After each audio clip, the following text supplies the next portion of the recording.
Mansfield Park by Jane Austen. Chapter 1. About 30 years ago, Miss Maria Ward of Huntingdon, with only £7,000, had the good luck to captivate Sir Thomas Bertram of Mansfield Park in the county of Northampton, and to be thereby raised to the rank of a baronet's lady, with all the comforts and consequences of a handsome house and large income. All Huntingdon exclaimed on the greatness of the match, and her uncle, the lawyer, himself allowed her to be at least £3,000 short of any equitable claim to it.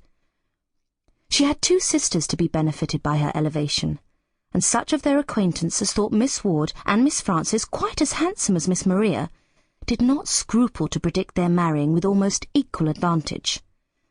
But there are certainly not so many men of large fortune in the world as there are pretty women to deserve them.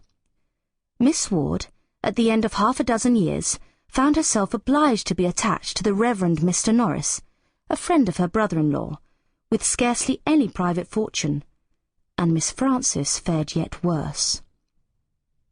Miss Ward's match, indeed, when it came to the point, was not contemptible.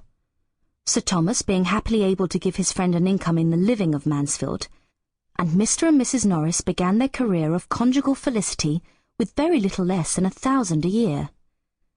But Miss Frances married, in the common phrase, to disoblige her family, and by fixing on a lieutenant of marines, without education, fortune, or connections, did it very thoroughly.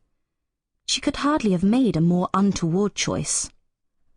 Sir Thomas Bertram had interests which, from principle as well as pride, from a general wish of doing right, and a desire of seeing all that were connected with him in situations of respectability, he would have been glad to exert for the advantage of Lady Bertram's sister.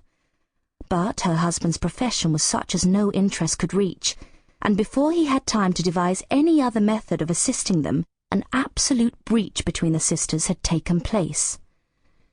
It was the natural result of the conduct of each party, and such as a very imprudent marriage almost always produces. To save herself from useless remonstrance, Mrs. Price never wrote to her family on the subject till actually married. Lady Bertram, who was a woman of very tranquil feelings, and a temper remarkably easy and indolent, would have contented herself with merely giving up her sister, and thinking no more of the matter.